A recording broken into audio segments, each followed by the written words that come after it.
Hi everybody! I meet you today for the fifth and last video of our history with First Nations. In this video, we are going to address a very important part of the First Nations history. I often talk about First Nations because where I live for now, in the Bas-Saint-Laurent, they surround me. However, you have to know that what we are going to discuss now concern more or less the other indigenous nations of North America, that is to say the Inuit and the Métis. We are going to approach more complex subjects than in the previous videos, maybe also less sexy than the explorations and the battles, but really important if you want to understand the current situations. We are going to talk, among other things, about treaties, sharing of territories, assimilation, so-called indigenous privileges. We are going to talk about dark and sensitive issues, but also about hope.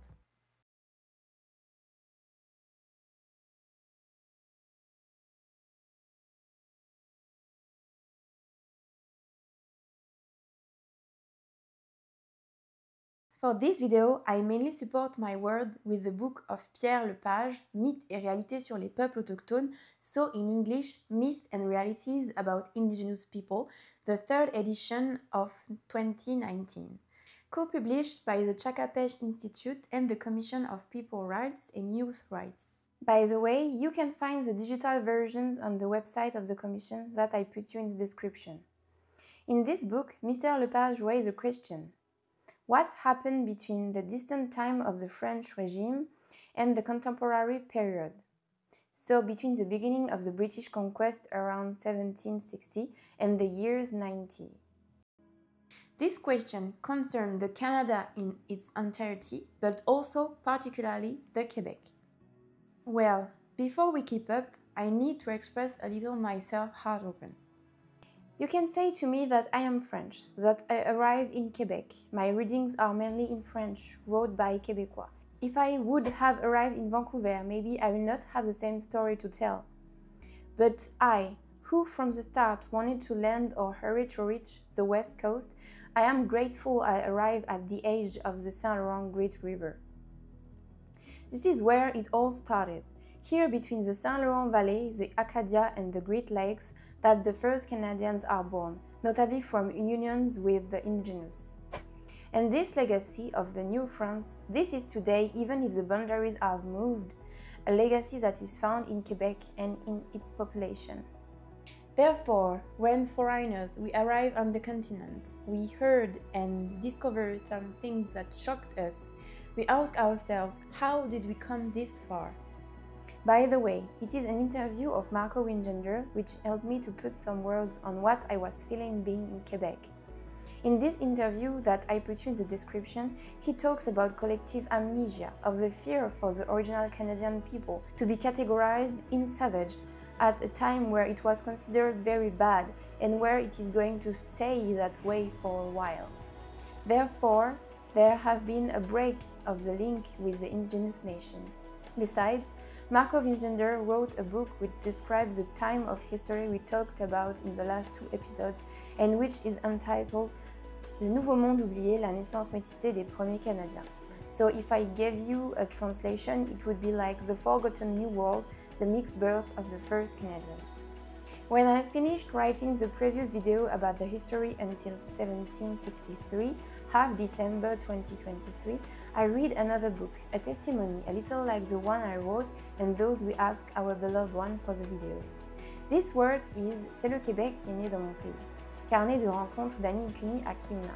So if I translate, it is the Quebec that is born in my country, Diary of Encounters from Annie-Kuni to Kiuna, wrote by Emanuelle Dufour, published in 2021, so very recently. It is a story of the awareness of Mrs. Dufour, Québécoise, having grown at 30 miles from an Iroquois community. And this is crazy, because she was so close, and yet, before doing researches, she had the same vision of the Indians, actually the same ignorance than me, before I arrived in Quebec and I started doing researches too. Simultaneously to my work for these videos, the new were also reflected my thoughts. The situation in Gaza, and then just before I start to write this video, the new immigration law in France, I found meanings to my work in the importance for us French being born in a country which has widely participated to the colonization, not only in America, to remember this colonial past, which benefited the France often at the expense of the colonized populations. The work of Emanuelle Dufour reinforced my will to publish these videos. In her book, she shares a tweet that notably says, "The story of survivors is not really yours to tell, but there is a side of the story that you should explore deeply."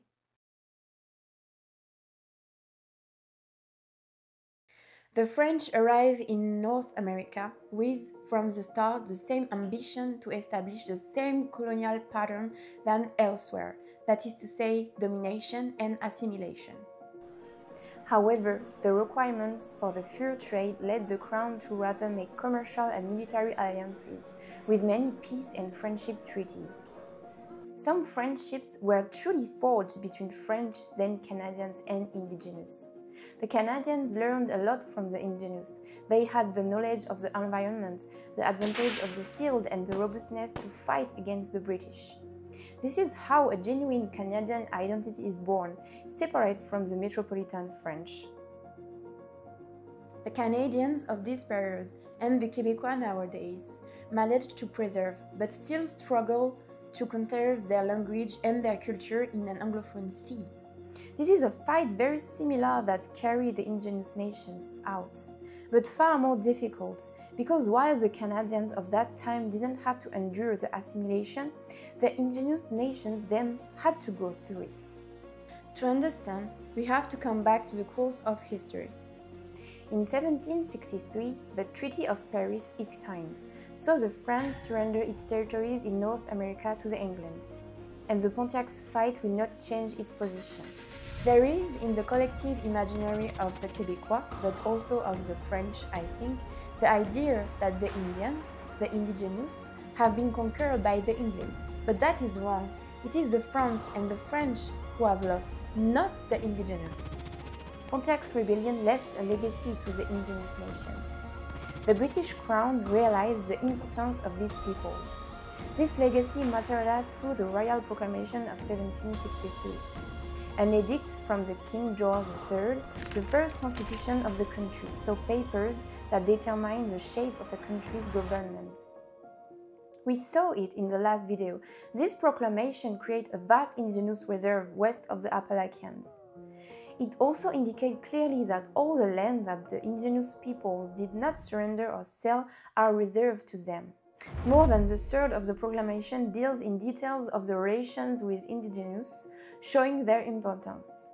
The significant points in this document are the recognition of a status of nations and tribes, so distinct political groups, the recognition of a responsibility of protection from the Crown, and the establishment of a procedure of consent by treaty when it is about to colonize the land.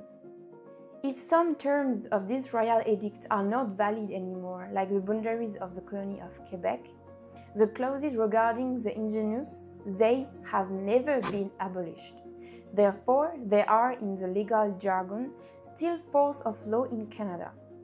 This explains that even if these texts are now rather old, they are always used by the indigenous nations to claim their ancestral rights, among other things. However, the British still want to colonize by negotiating or by obtaining a form of consent from the First Nations occupying the territory.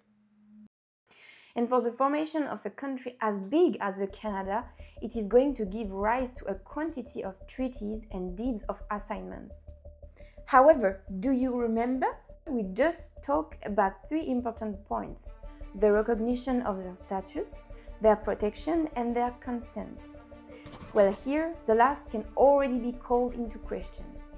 In fact, the way of obtaining some consent from the indigenous people concerned each time by the coveted lands was very relative, most of the time obtained in the confusion and misunderstanding.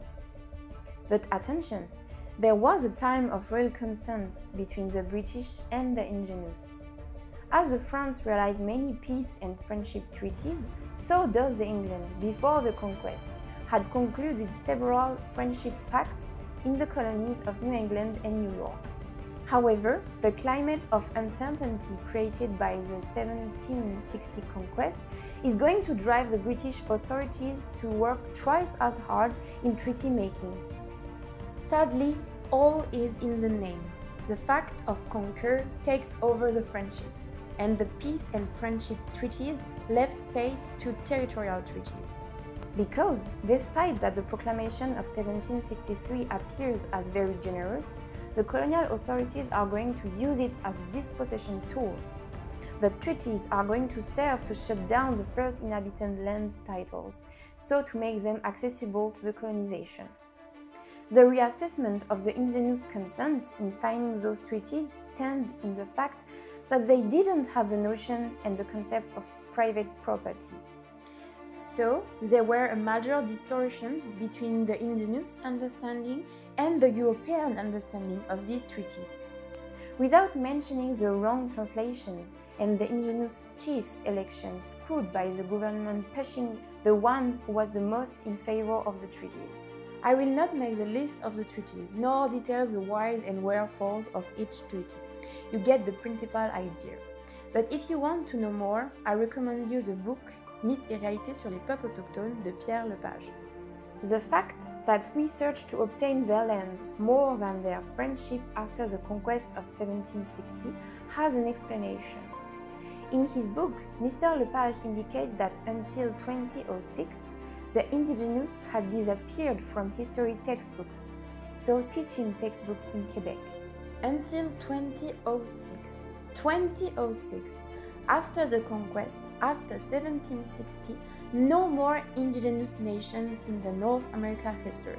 And the author indicates that this anomaly had already been raised in 1979 by Sylvie Vincent and Bernard Arcan, who made the conclusion that the textbooks grant a role to the Amerindians within our history as long as last the colonial wars. From 1760, there are no more Amerindians allies or enemies, whose they must control the military allegiance or the fur production. By the way, the fur market is going to run out of steam from 1814. There are only some Indians politically irrelevant. In fact, there are no Indians at all. I had a conversation back to September 2023 with a friend who lives in the Ottawa region for more than 2 years now. We talked about life in Canada in general, not especially about the First Nations. By the way, at that time, I was not informed at all about them. I was still very ignorant. But this friend was more familiar with the realities. And she talks to me about racism and jealousy because indigenous communities do not pay taxes and have no registration fee for the university. Yet, she also mentions some misery with drug and alcohol issues. Therefore, from where comes this image of the privileged Indian in Canada, qualified of system exploiter, who would not pay any taxes? Now you are thinking, but what are you saying? In the previous video, you want to show us that they are oppressed. And suddenly, you use the word privilege. Once more, let's go in the past to understand. In contrast to all citizens, it is a fact that the Indians and the lands reserved to the Indians fall within the exclusive competence of the federal government. It is one of the characteristics of their special status. In other words, they are assigned citizens. By the way, they always have been since the French regime. However, it is from 1876 that the federal government manages their lives through a special law, the Indian Act, formerly called the Act of the Savages.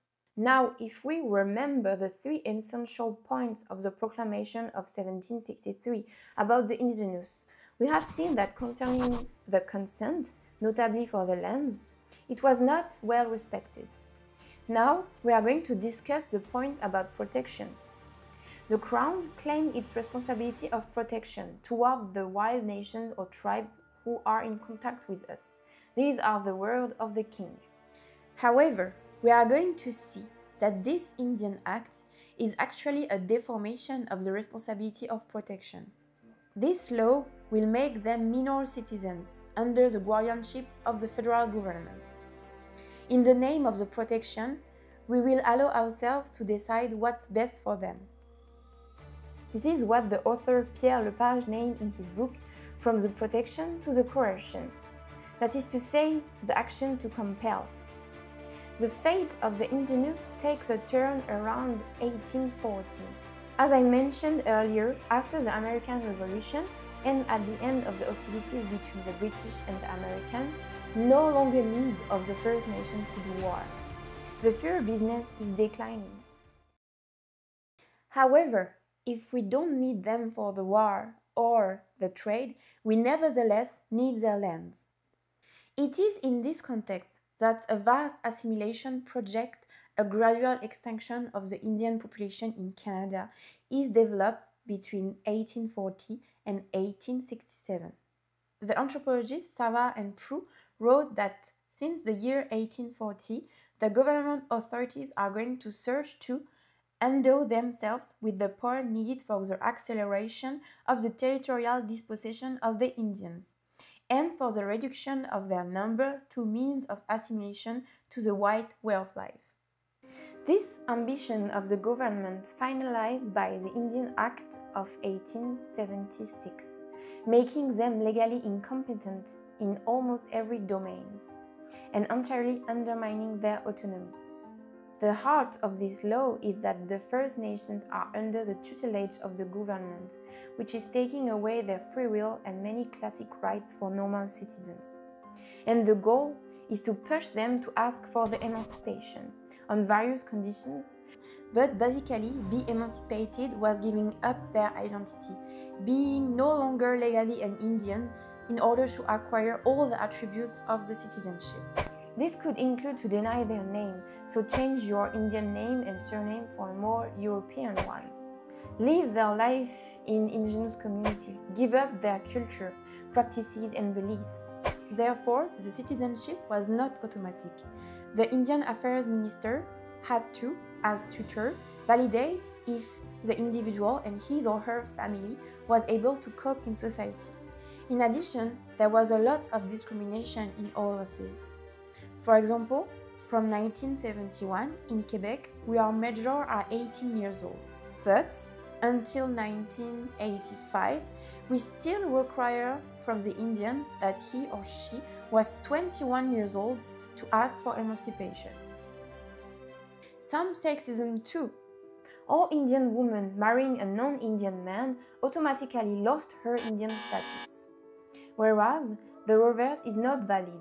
An Indian man marrying a non-Indian woman kept his status. And you have to imagine that these emancipation provisions, notably the sexist discrimination, all of that was only abolished in 1985.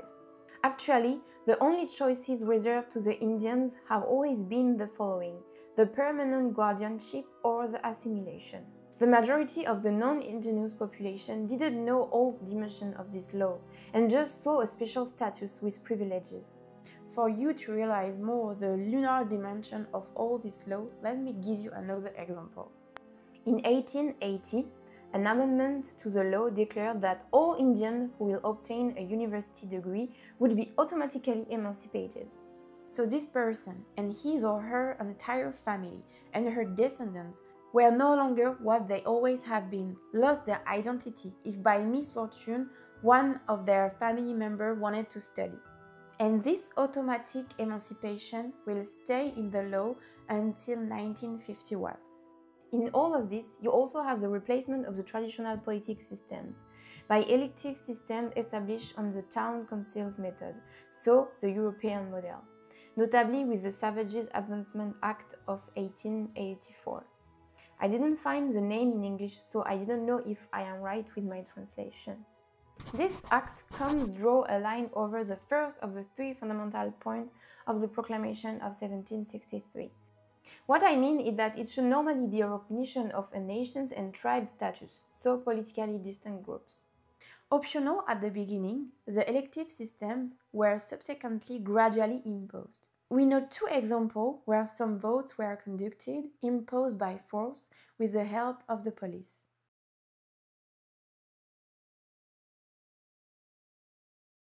For me, but also broadly speaking, I think that the peak of all this law, these acts, these controls is the creation of the indigenous residential schools.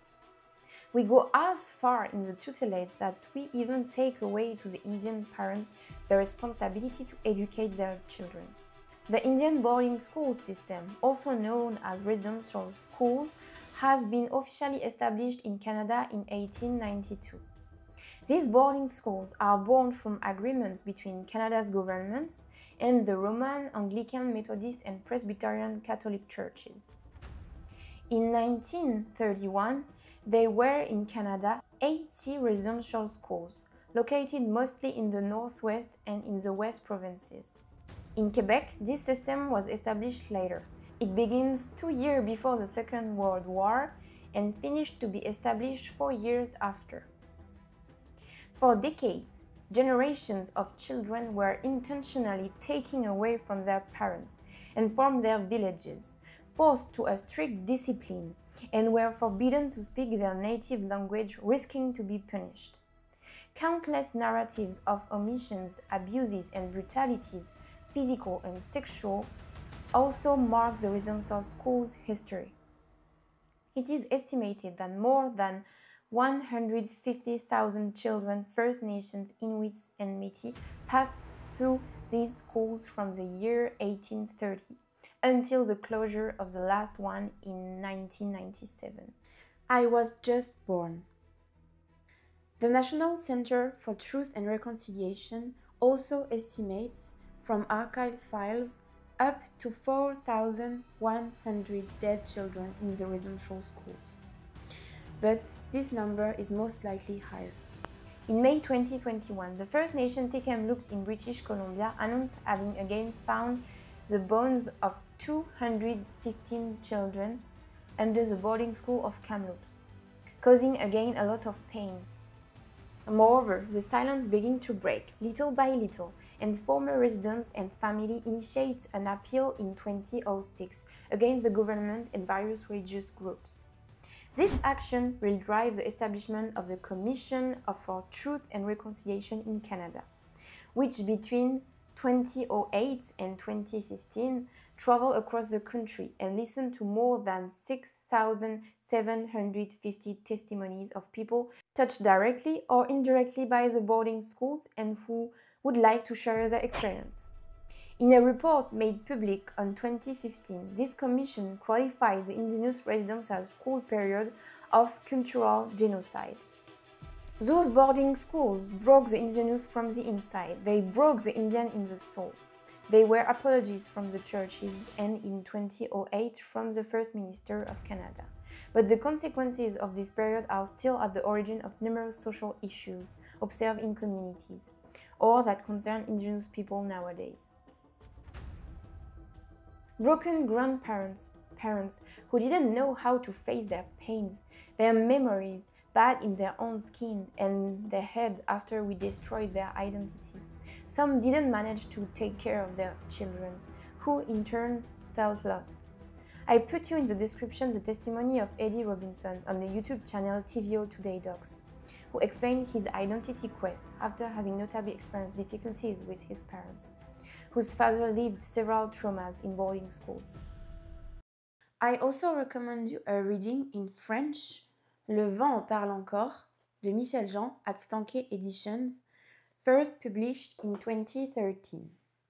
Moreover, I would like to add that some recent studies I learned about in some articles from Radio Canada that I also put in the description deal with the childhood traumas that would be responsible of chronic pains in the adulthood.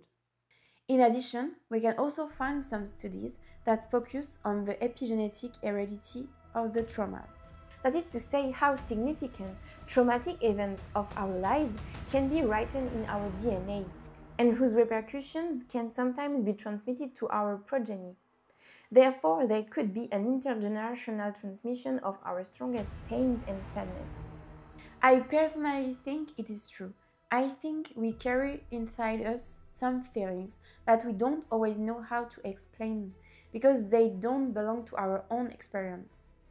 I mentioned all this in order to say that there is still a malaise among young indigenous, an identity crisis, which is at the origin of alcohols and drugs use. This led notably to a suicide level constantly and significantly higher among the First Nations, Métis and Inuits, than among the non-indigenous populations in Canada. A report from Statistics Canada for the period from 2011 to 2017 shows that the suicide rate for the First Nation is 3 times higher than the rate of the non-indigenous populations. This rate is 1.6 higher for the Métis and 9 times higher for the Inuit communities.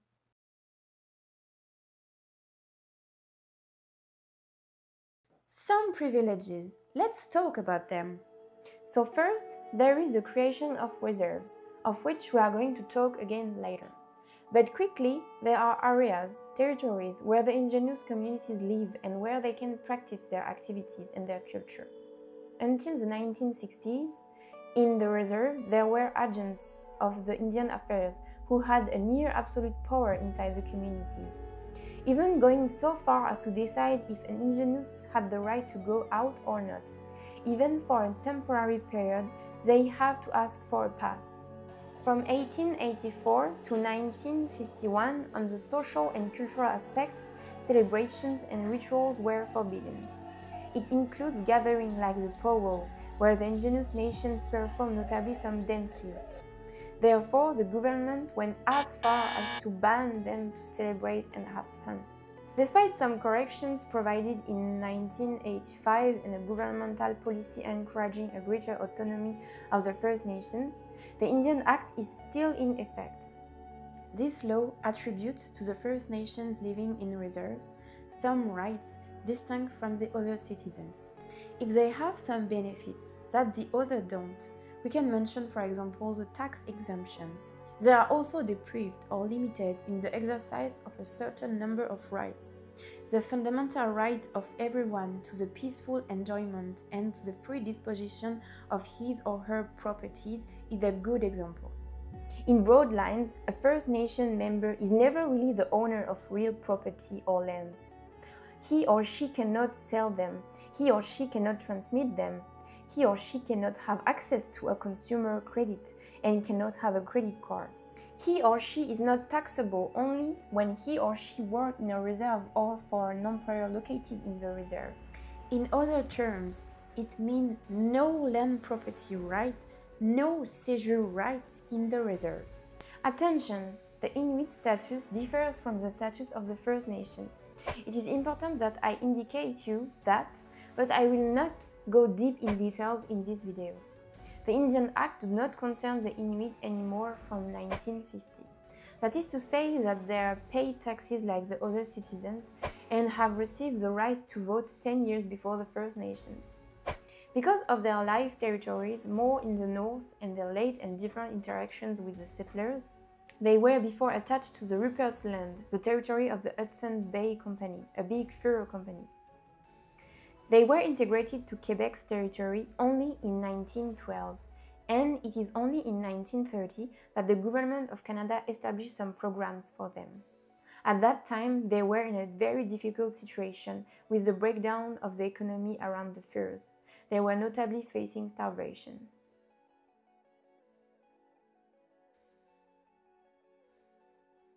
In 1918, Frederick Ogilvy Loft, Mohawk chief, activist, veteran of the First World War, journalist, author and forester, established the League of Indians of Canada and tried to propagate it throughout the country. He criticizes the indigenous boarding school system that he qualifies of true deadly traps. And when he comes back from the war, he points the finger at the treatment differences between the non-indigenous and the indigenous veterans. The latter receive reduced benefits and pensions, or they can even be refused to them.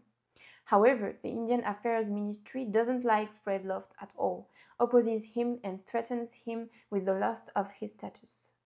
In 1945, Jules Sioui, a Huron de Lorette, is at the initiative of the government of the Indian nation of North America. It is a while now that the latter fights for the independence of his nation. It is a while now that the latter fights for the independence of his nation.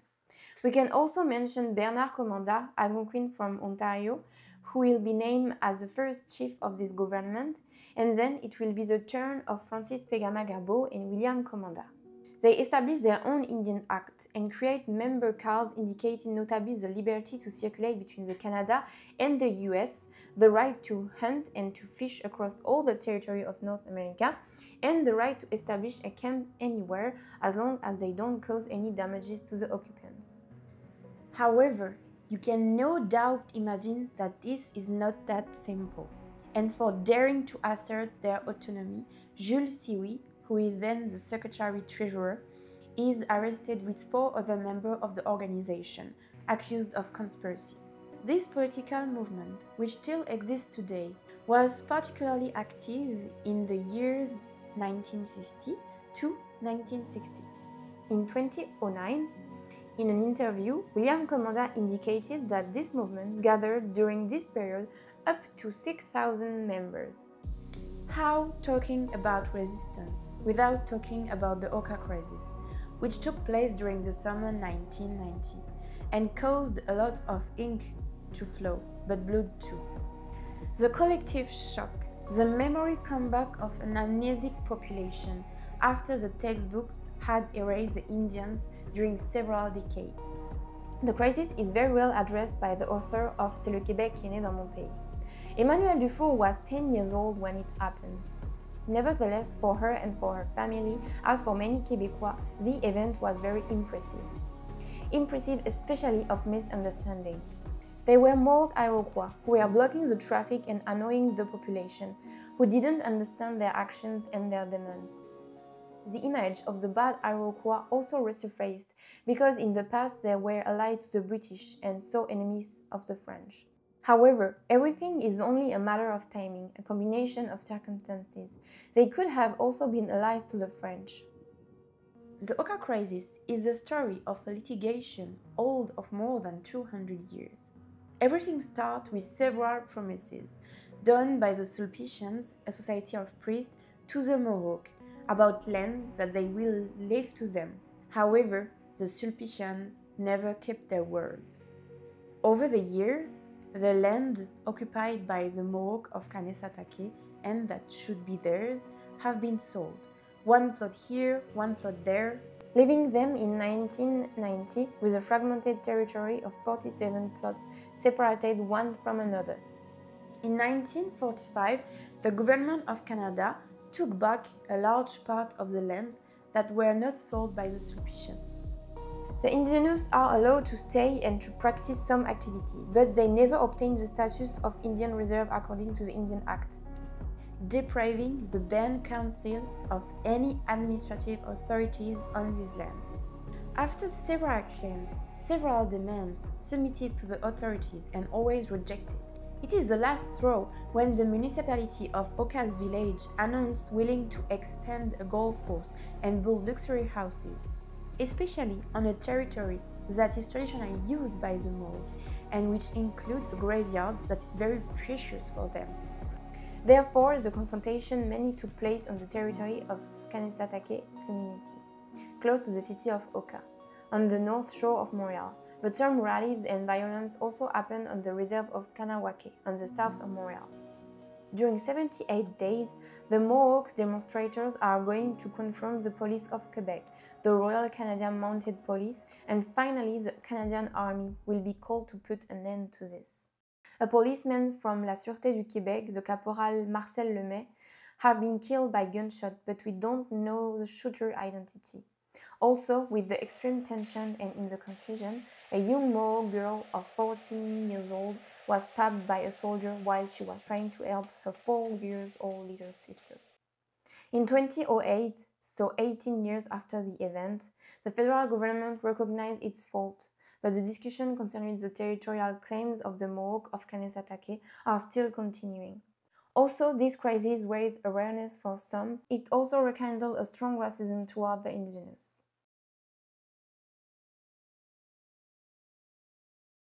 When I started to do some research on the First Nations on internet, I came across YouTube videos, media reports, testimonies, mostly about severe topics. I was shocked. I didn't imagine that the situation could still be as it is. I am going to give you some examples.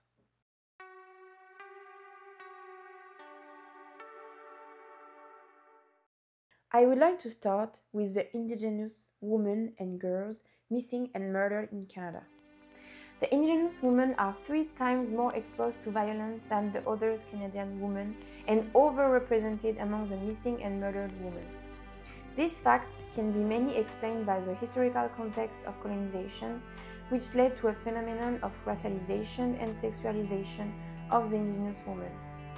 In a 2014 report, the Royal Canadian Mounted Police recognized during a period going from 1980 to 2012 more than 1,200 cases of indigenous women and girls missing or murdered. However, the indigenous women groups rather suggest in documented estimation a number superior to 4,000. For a long time, the demands from the Association of the Indigenous Women of Canada and other organizations have been ignored. Conduct investigations was not deemed necessary, particularly not a priority for the government. Finally, a public investigation took place between 2016 and 2019.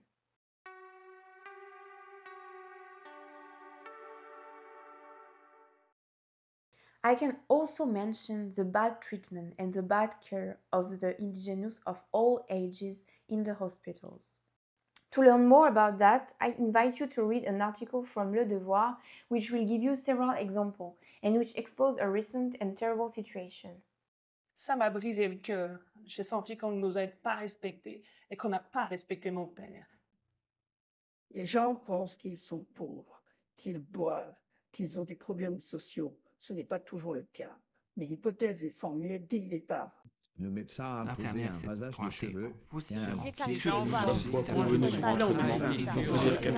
de cheveux.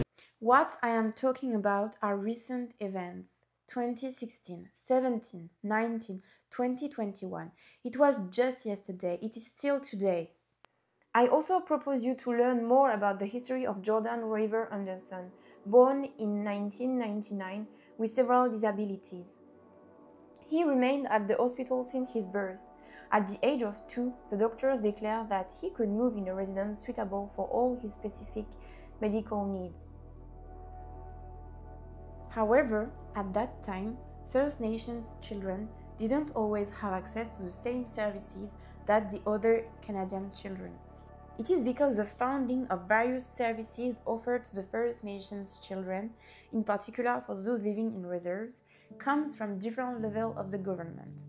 This situation led to conflict of competence between the federal government and the provincial government to know who should pay for what.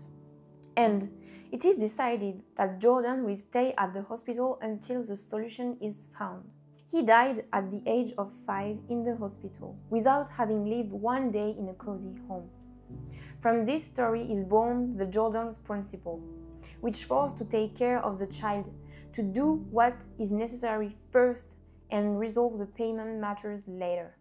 You can discover it in the narrative of Cindy Blackstock on the YouTube channel TVO Today Docs.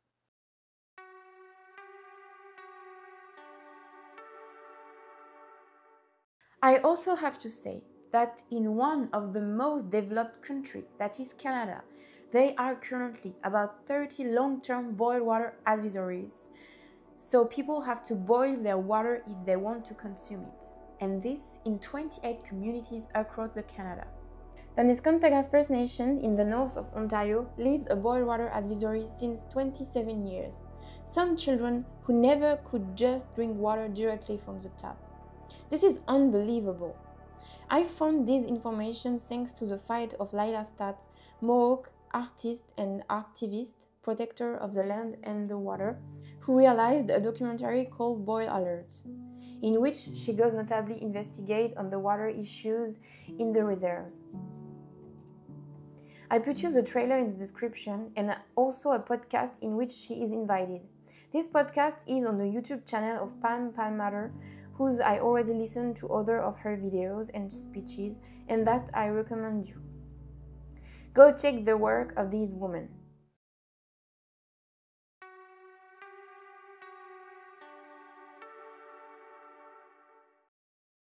We can quote again and again the racism, which in the worst cases led to murders, like the one of the young Colton Bushi from the Cree Nation in 2016. I strongly invite you to watch the film reportage We Will Stand Up by Tasha Hubbard, released in 2019, which redraw a key moment of the Cree Nation history in the grasslands around 1876 and the tragic history of Colton Bushi.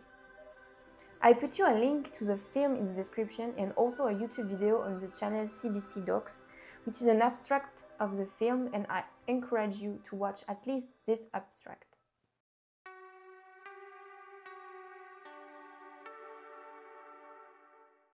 Regarding the environmental aspect, that is also very dear to me.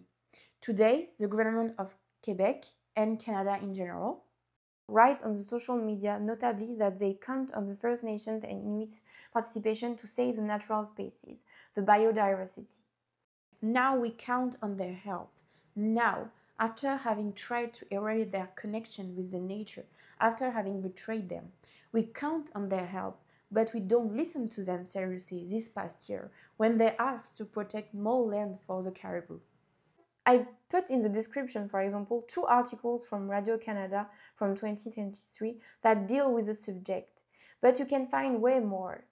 When I wrote this video, beginning of January 2024, Ottawa was still waiting for the new strategy for the protection of the woodland caribou habitat from the government of Quebec. The presentation of this strategy is postponed since 5 years.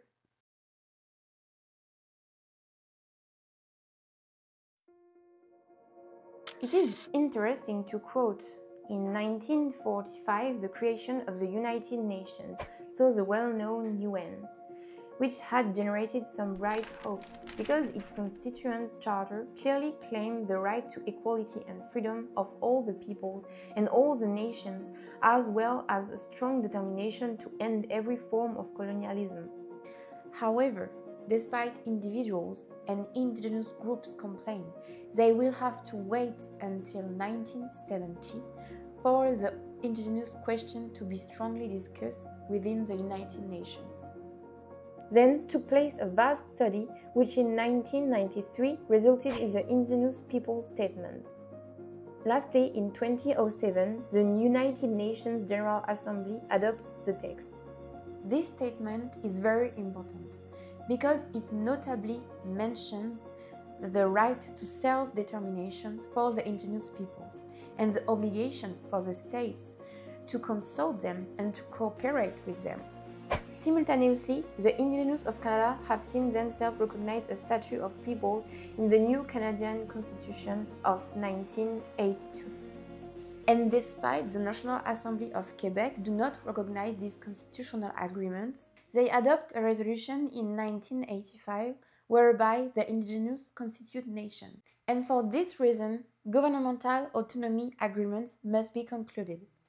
This governmental autonomy is the new path for the First Nations, the path of a collective dignity.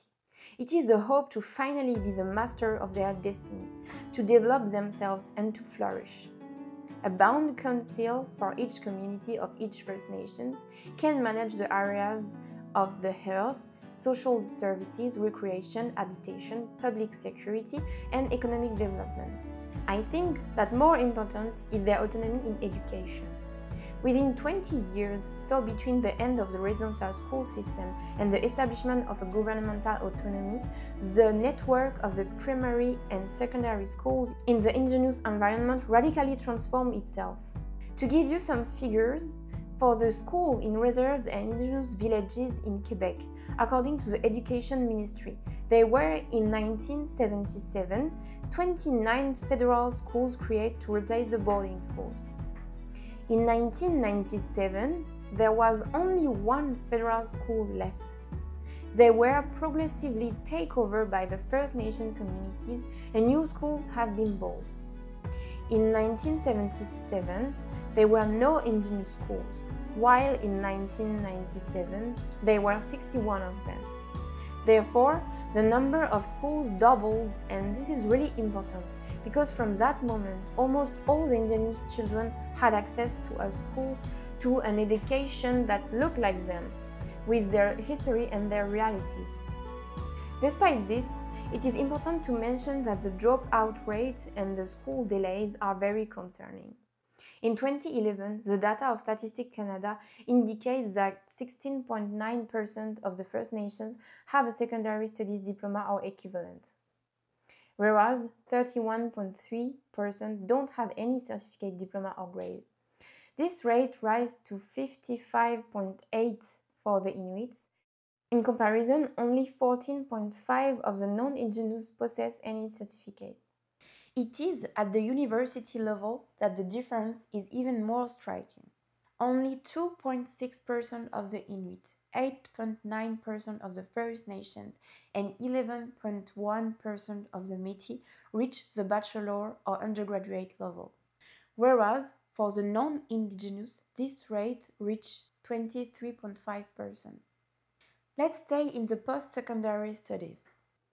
In Quebec, there is the cégep, or a kind of high school that corresponds to a 2-year transition between the secondary and the university, and which can result in a diploma and a work, or to the pursuit of the studies at the university. Well, the first Indigenous collegial facility, the Collège Manitou, opened in 1973, then closed 3 years later due to a lack of funds. However, he ranks the awakening of the Indigenous leadership and led 35 years later in 2011 to the opening of the Kiuna institution in the Abenaki community of Odanak. Today, the institution is proud of its graduates, who will change tomorrow's world. Kiuna demonstrated that the cultural sacrament promotes the determination and the academic success of the First Nations. Regarding the universities, they establish more and more programs that consider the indigenous realities for their students. The indigenous represent one of the youngest populations in Canada. In average, the indigenous population was 8.8 years younger than the non-indigenous population in 2016, according to the government website Statistics Canada. It is important that the country can count on the indigenous youth and place them forward. A form of hope is the youth and their new initiatives. And believe me, there is a lot. I put in the description the website of Wapikoni Mobile. Wapikoni Mobile is a First Nations itinerant studio of intervention, of formation, and of audiovisual creation. And I invite you to watch their short movies. Therefore, everything goes through the education, the learning and understanding of the past to move forward toward the reconciliation. In this reconciliation path, we can mention these last 20 years, the dialogue reopening, and many collaborations between non-Indigenous and Indigenous. Finally, I would like to come back on the lands and the territorial claims questions, with 2 agreements established in Quebec. By the way, Quebec has curiously been blank from any treaties for a long time, with one exception. In 1975, the James Bay and Northern Quebec Agreement is signed in order to develop a hydroelectric project at the James Bay. This is the first modern treaty, but also the first regulation taking action in Quebec concerning the indigenous lands and land titles. In 1978, it is the turn of the Northeastern Quebec Agreement, which is similar. So as you can see on the screen, in black, the Category 1 lands are reserved to the exclusive use of the indigenous and represent over all this great territory only 1.3%. The Category 2 lands are contiguous to the latter. They are exclusive hunt and fishing areas for the inhabitants of the Category 1 lands, but can be requested for a public project on the condition that they must be replaced. They represent 14.4%. And at last, the Category 3 lands are the public lands, so no exclusivity for the indigenous, but they can do within the same activities that every citizen can. They still represent 84.3% of the Quebec territory. That is huge, and that shows very well that the Québécois are far from losing. What is also important is that within these 2 agreements, the environment protection, the fauna and the flora, have been the subject of special concern and joint committees have been created. To conclude, these 2 treaties illustrate very well that the territorial claims have to be addressed from a benefit-sharing perspective and the cooperation, rather than under the deprivation perspective. I would like to end these historical summary videos with a last quote from the book Ils étaient l'Amérique.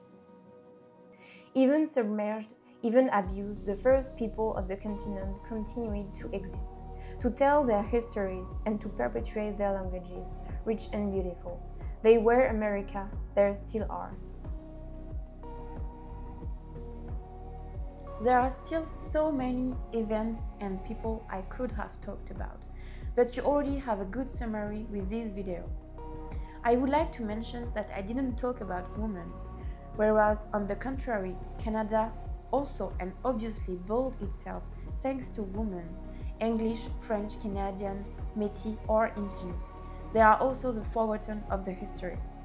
Unfortunately, we saw that a majority of the history is told from the point of view of the men, settlers, Europeans, the First Nations keeping very few written evidences. But fortunately, some voices are now heard more widely, some projects materialize themselves, and some people work to add the missing pages to our history books. Thank you all for your support. I also thank the titanic work of Kami with the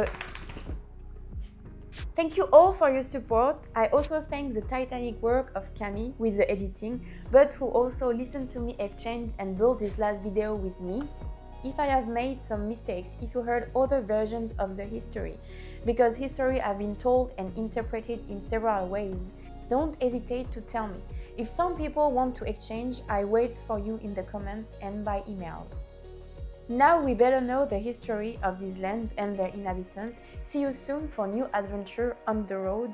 Take care of you and of the other. Bye. Bye bye. Bye bye. Bye bye. Bye bye. Bye bye. Bye bye la Maggie. Bye bye le cucu.